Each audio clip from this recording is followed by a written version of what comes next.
Bom dia, a paz do Senhor. Nós estamos começando mais um devocional aqui neste canal e hoje eu gostaria de refletir com vocês aqui em 2 Crônicas, capítulo 23 e versículo 11. E a palavra do Senhor diz assim: Então tiraram para fora ao filho do rei e lhe puseram a coroa, deram-lhe o testemunho e o fizeram rei. E Joiada e seus filhos o ungiram e disseram: Viva o rei.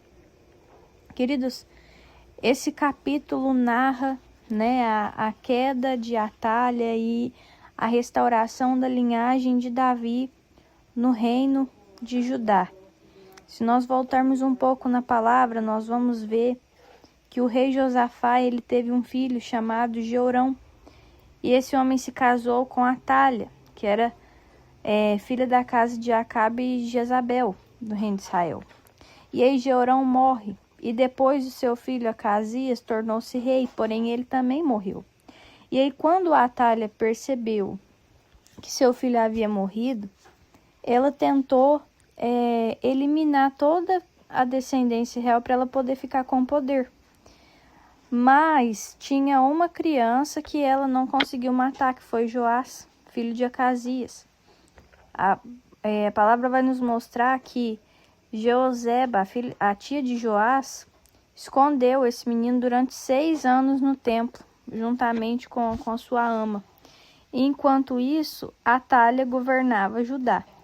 Então Joás ficou escondido. Joás era da linhagem real, ele era o sucessor, o sucessor verdadeiro ali do trono, mas ele ficou um tempo escondido, um tempo guardado.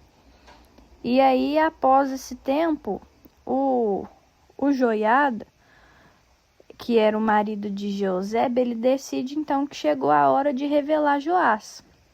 Então ele reúne, os líderes militares, os levitas, os sacerdotes, faz uma aliança com eles e o objetivo era proteger Joás e colocar ele no trono, porque ele que era o descendente legítimo ali de Davi, era ele que devia estar no trono, Então Joás é apresentado rei. E quando Atalha vê o que está acontecendo, ela vem falando, é traição, mas aí ela é executada, ela é retirada do templo e ela é morta e assim termina o reinado dela, E Joás é ali então proclamado rei. Existem, queridos, coisas, lugares que são para nós, mas a gente precisa esperar a hora certa para palpar aquela consumação. Existem algumas promessas que devem ser guardadas. Sabe, às vezes Deus fala algumas coisas conosco e a gente fica naquela empolgação, a gente quer compartilhar, a gente quer falar, mas a gente precisa guardar. Nós vemos que José era um menino muito sonhador. E quanto mais ele falava dos seus sonhos, mais os irmãos tinham raiva dele, porque os irmãos não estavam torcendo por ele. Então, às vezes a gente pensa que quem está ao nosso lado está torcendo por nós e não está.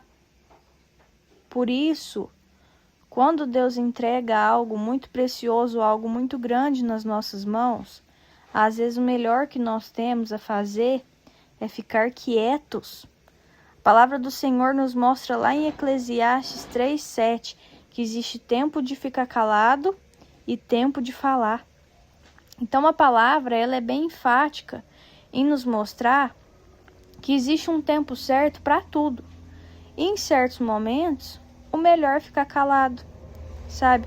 Guardar aquilo que Deus nos entregou até que chegue o momento de agir. Assim como Joás ficou escondido, a palavra nos mostra também que Moisés precisou ser guardado. Olha o que a palavra diz lá em Êxodo, capítulo 2, dos versículos 1 ao 3. Ora, um homem da tribo de Levi casou-se com uma mulher da mesma tribo, e ela engravidou e deu à luz a um filho. Vendo que era bonito, ela o escondeu por 3 meses. E quando não podia mais escondê-lo, pegou um cesto feito de papiro e o vedou com betume e piche. Colocou nele o menino e deixou o cesto entre os juncos à margem do Nilo. Então, nesse contexto aqui de Moisés, o faraó tinha ordenado que todo homem que nascesse era para ser lançado no rio. Era para conservar somente as meninas, porque ele queria ali travar o crescimento do povo de Israel que estava ali como escravo. O povo escravo, né, que tinha sido levado, estava crescendo muito. O que ele falou? A gente precisa travar esse crescimento. E o que ele fez? Olha, todo homem que nascer, vocês jogam no rio, né? E preserva as meninas. Então, nesse contexto aqui, Joquebede deu à luz a Moisés, só que ela não teve essa coragem. O que ela faz? Esconde. Ela esconde Moisés por 3 meses para salvar a vida dele. E a palavra diz que somente quando o menino não podia mais ser escondido, que Joquebede agiu, que ela tomou ali a decisão de então arrumar um cesto, colocar o menino ali dentro e deixar ele às margens do Nilo. E ela confiou no poder de Deus, porque dali para frente ela não podia fazer mais nada. Então aquilo que está dentro do nosso alcance, a gente faz, mas a palavra diz que ele já não podia mais ser escondido. Então o que ela faz? Saiu do controle dela.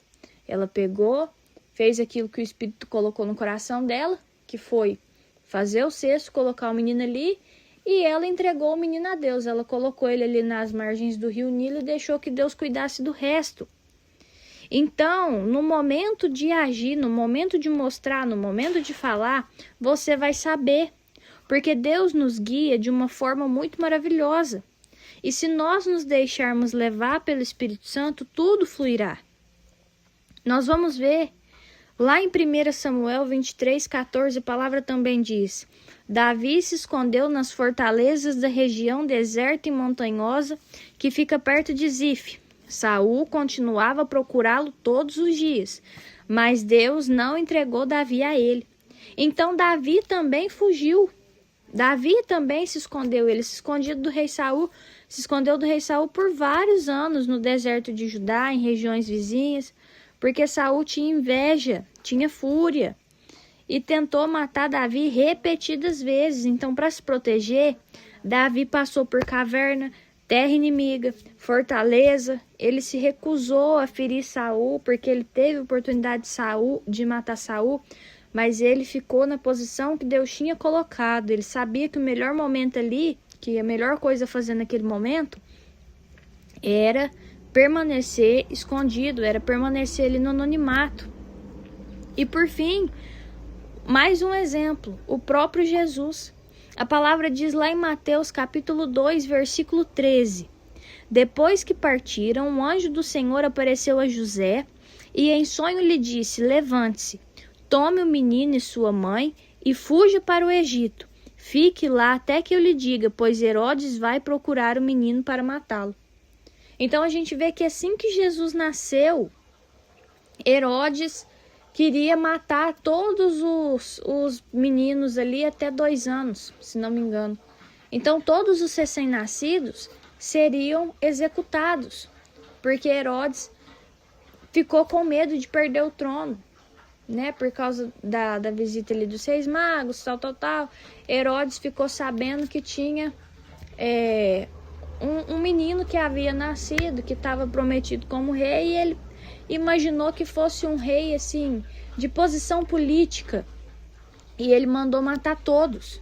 Então o que o anjo do Senhor faz? Ele aparece a José e fala: olha, foge com Jesus, vai para o Egito e fica lá até o momento que eu ordenar. E a palavra diz que eles só voltaram para o seu lugar quando Herodes morreu. Então, neste momento, Jesus foi escondido. E a palavra ainda diz lá em Lucas 3:23, e Jesus começou o seu trabalho quando tinha mais ou menos 30 anos de idade. Então, pensa bem, quando Jesus nasceu, eles fugiram com ele para o Egito, e lá Jesus ficou escondido até Herodes morrer. E depois que eles retornaram, Jesus ainda ficou, como se diz, no anonimato. Ficou ali aprendendo. A palavra nos mostra que ele já chamava atenção pela sua sabedoria, pela sua desenvoltura. A gente vai ver que num certo momento Maria ali se perde, Jesus vai procurar, ele está lá no templo, com 12 anos de idade, discutindo com gente grande sobre a palavra de Deus. Então ele estava ali aprendendo, se mostrando, mas ele ainda não tinha iniciado o seu ministério. A palavra mostra que ele ficou assim, como se diz, no anonimato até os seus 30 anos de idade, que foi quando ele se batizou e começou o seu ministério mesmo. Então, todos esses exemplos aqui, querido, nos mostra que muitas vezes, antes de apalpar aquilo que a gente tem por promessa, nós precisamos ficar no anonimato. E hoje o Espírito Santo veio falar ao nosso coração, porque talvez Deus prometeu algo muito grande para você, e você tá pensando assim, nossa, mas eu só fico escondido. Parece que ninguém me enxerga. Deus falou que eu ia pregar, mas eu não tenho oportunidade. Deus falou que eu ia cantar, mas eu não tenho oportunidade. Calma. Calma, porque às vezes ainda não chegou a hora. No momento certo, vai tudo fluir, mas você precisa ter calma. Calma. Você precisa guardar, talvez, essa promessa, guardar esse projeto, guardar esse sonho. E no momento que não puder mais ser escondido, no momento que o projeto for tão grande que não puder mais ser escondido, Deus vai guiar tudo para que dê tudo certo. A palavra de Deus nos mostra que Moisés foi escondido até o momento que deu. Quando não deu mais, Joquebede abriu mão e o Senhor cuidou dele para frente. Nós vamos ver que a princesa encontra Moisés, ela fica assim, apaixonada pelo bebê, pega o bebê para cuidar, cuida, Moisés recebe a melhor educação, vive ali com todo conforto, e no momento certo, Deus usa Moisés para libertar o seu povo. Então, o anonimato muitas vezes parece o enfraquecimento do nosso chamado, mas na verdade, ele nos conserva. O Senhor está preservando a sua vida, o Senhor está moldando o teu caráter, o Senhor está te ensinando algumas coisas, para que quando você apalpar aquilo que Ele te prometeu, você seja certeiro, seja bênção na sua vida. Amém? Então fica tranquilo, não tenha pressa, porque tudo tem um tempo. Fica calmo. No momento certo, Deus dá o crescimento para esse projeto. No momento certo, Deus te coloca em evidência se essa for a vontade dele. Mas fica calmo, porque tudo tem um tempo. Amém? Eu vou orar pela sua vida. Senhor meu Deus, muito obrigado, Pai, por tudo que o Senhor tem feito pelas nossas vidas. Obrigado, Pai, pelas bênçãos derramadas sobre nós. Obrigado pela nossa saúde. Meu Deus, hoje nós queremos te pedir perdão, Pai. Porque muitas vezes a gente peca porque a gente não entende o seu tempo, a gente não entende o seu modo de agir. E a gente reclama, a gente esbraveja, a gente questiona. Mas hoje, Pai, nós queremos entregar tudo nas Tuas mãos. Nos ajuda, Pai, a aceitar de bom grado o anonimato. Nos ajuda, meu Pai, a aceitar de bom grado o tempo de esconder aquilo que o Senhor nos entregou. E no momento certo, nós sabemos, Pai, que o Senhor nos dará o crescimento, o Senhor fará prosperar aquilo que o Senhor colocou nas nossas mãos, mas nós precisamos ter paciência para ver as coisas acontecendo, porque precisa ser no seu tempo, precisa ser do seu jeito, porque uma coisa, por mais que seja muito boa, se for apalpada antes da hora, não vai ser a mesma coisa, não vai ser a bênção que deveria ser. Então nos ajuda a esperar o teu tempo, Pai, o teu jeito, porque o teu jeito, o teu tempo são perfeitos, em nome de Jesus. Amém. Se esse devocional falou com você de alguma forma, curte, comenta, compartilha, se inscreve no canal. Um beijo, até o próximo vídeo e tchau!